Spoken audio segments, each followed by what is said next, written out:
آج انشاءاللہ تعالی ہم سورۃ البقرہ کی آیت نمبر 267 اور 268 پڑھتے ہیں اور ان آیات کو سمجھنے کی کوشش کرتے ہیں۔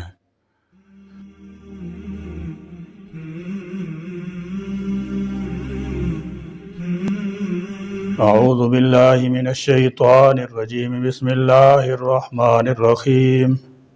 یا ایہا الذین آمنوا انفقوا من طیبات ما کسبتم ومما اخرجنا لکم من الارض ولا تیمموا الخبیث منه تنفقون ولستم بآخذیہ الا ان تغمضوا فیہ وَاعْلَمُوا أَنَّ اللَّهَ غَنِيٌّ حَمِيدٌ الشَّيْطَانُ يَعِدُكُمُ الْفَقْرَ وَيَأْمُرُكُمْ بِالْفَحْشَاءِ وَاللَّهُ يَعِدُكُمْ مَغْفِرَةً مِّنْهُ وَفَضْلًا وَاللَّهُ وَاسِعٌ عَلِيمٌ۔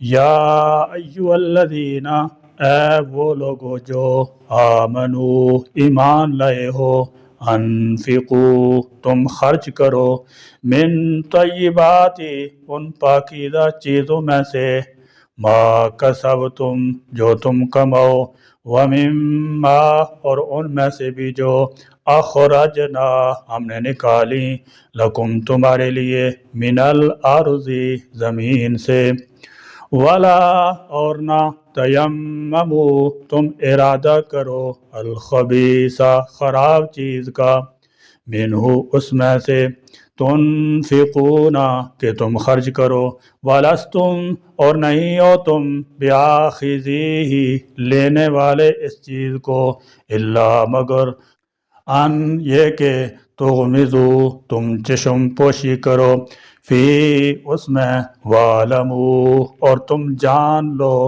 ان اللہ کہ بلا شبہ اللہ، غنی بڑا بے نیاز، حمید نہایت قابل تعریف ہے۔ ارشاد ہوتا ہے، یا ایھا الذین آمنوا انفقوا من طیبات ما کسبتم، اے ایمان والو خرچ کرو پاک اور ستھری چیزیں جو تم نے کمائی ہیں۔ گویا قبولیت صدقہ کے لیے یہ بھی ایک شرط ہے کہ صاف ستھری اور بہتر چیز اللہ کے راستے میں دی جائے۔ مفسرین کرام رحمۃ اللہ تعالی علیہم نے طیبات کی تفصیل میں دو چیزیں بیان کی ہیں۔ پہلی چیز یہ ہے کہ جو مال فی سبیل اللہ خرچ کیا جا رہا ہے وہ حلال ہو، جائز ذرائع سے حاصل کیا گیا ہو، حرام مال سے ادا کردہ صدقہ قابل قبول نہیں۔ مثال کے طور پر اگر کوئی شخص چوری، ڈاکہ یا رشوت کا مال صدقہ کرتا ہے تو وہ بارگاہ عزت میں کیسے قبول ہوگا، بلکہ ایسا کرنے سے انسان الٹا گناہ گار ہوگا۔ مسند احمد کی روایت میں ہے کہ جو شخص حرام کمائی کی خوراک کھائے گا یا لباس پہنے گا، نہ اس کی عبادت قبول ہوگی، نہ اس کا صدقہ خیرات قبول ہوگا، اور اگر ایسا شخص مر گیا اور اپنے پیچھے مال چھوڑ گیا تو وہی مال اس کے لیے جہنم کا زاد راہ ہوگا۔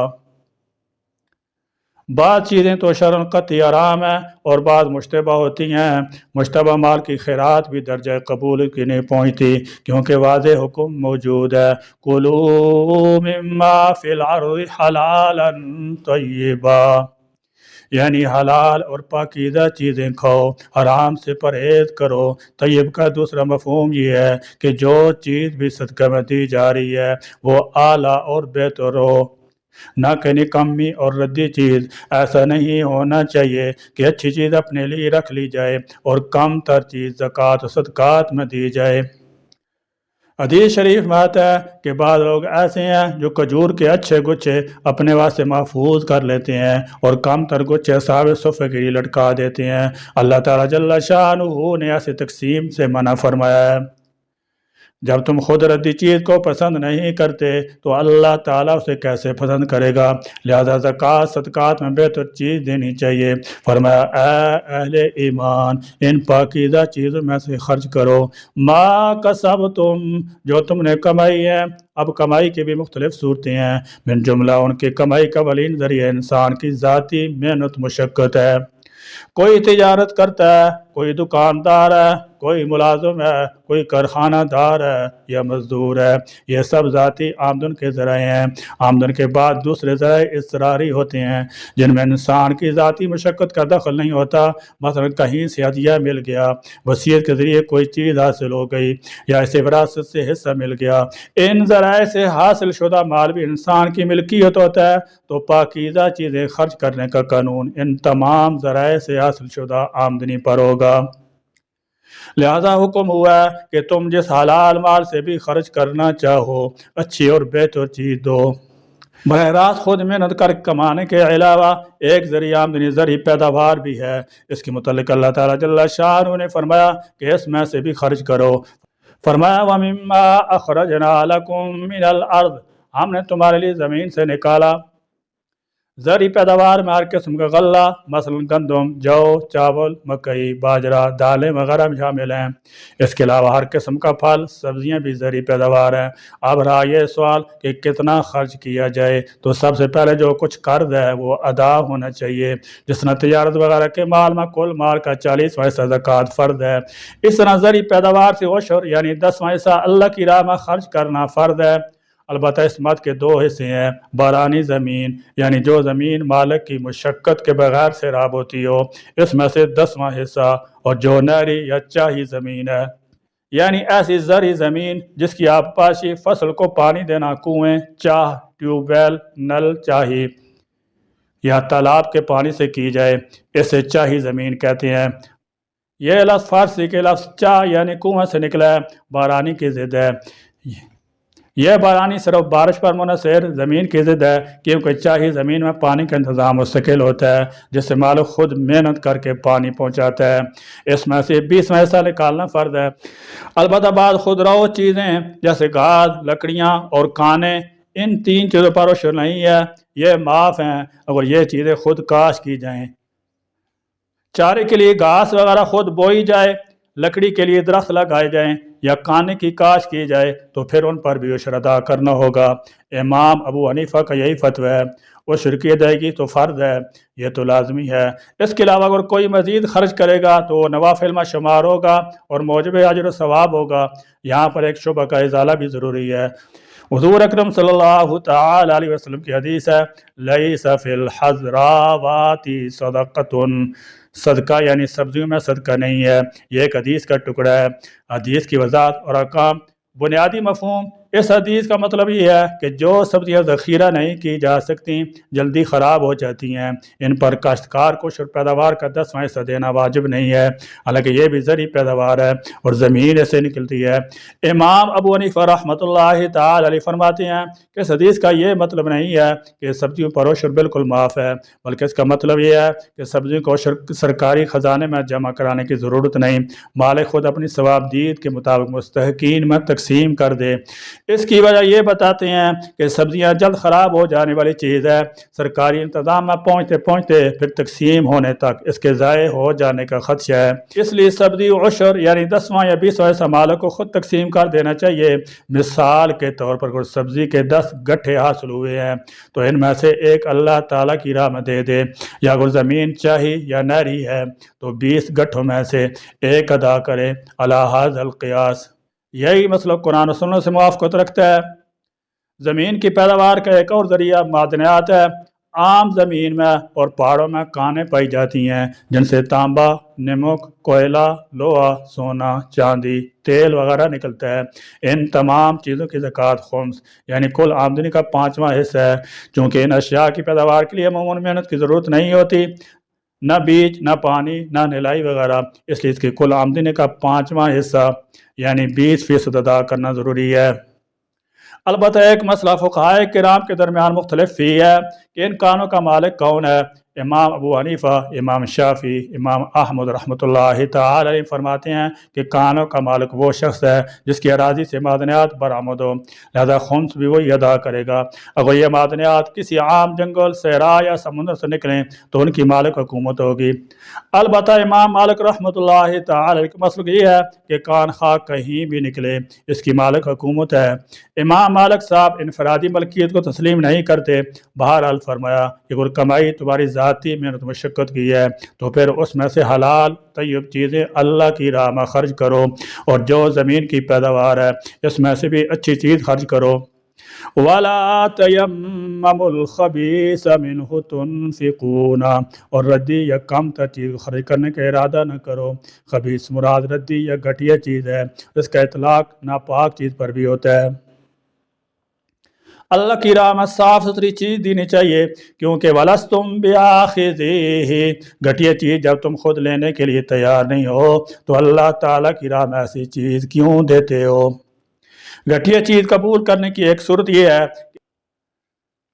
گھٹیا چیز قبول کرنے کی ایک صورت ہے إِلَّا أَن تُغْمِضُوا فِيهِ، تم خود چشم پوشی کر لو اور یہ تم کرنے کے لیے تیار نہیں ہو، لہذا اللہ کی راہ میں بھی اچھی سے اچھی چیز خرچ کرو۔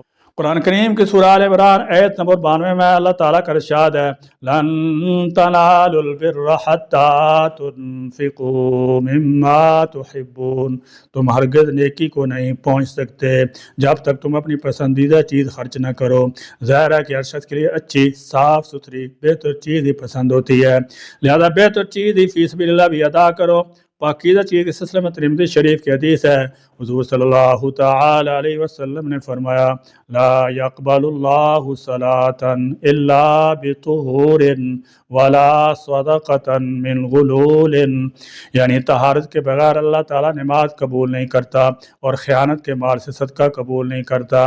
یہ حدیث عبادت کے لیے ظاہری طہارت اور مالی معاملات میں حلال و حرام کی اہمیت پر زور دیتی ہے، لہذا جس مال کی زکوٰۃ، صدقات، خیرات وغیرہ دی جا رہی ہے اس کا حلال طیب ہونا بھی ضروری ہے۔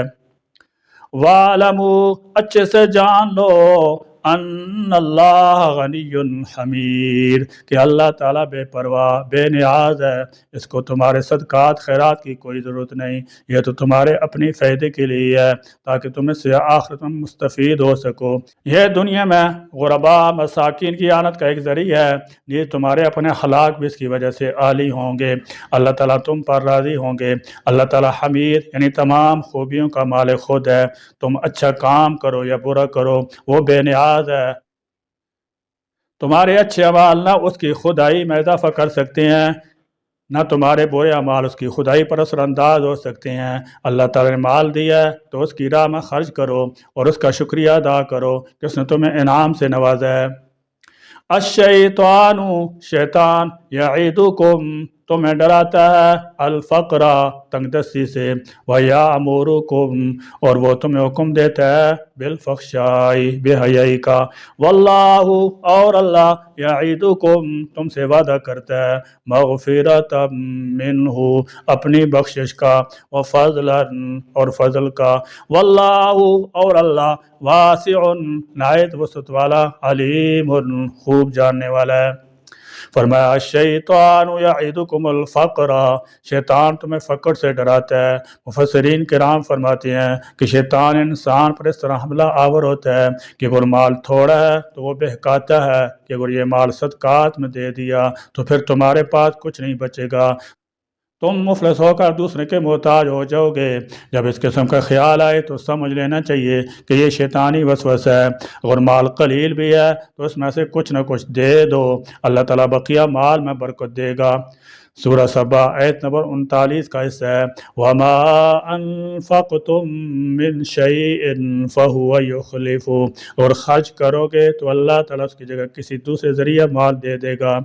لہذا بخل نہیں کرنا چاہیے بلکہ فراخ دلی کا مظاہرہ کرنا چاہیے، اور اللہ تعالیٰ نے کسی شخص کو وافر مال دیا ہے تو پھر شیطان دوسرے طریقے سے حملہ کرتا ہے۔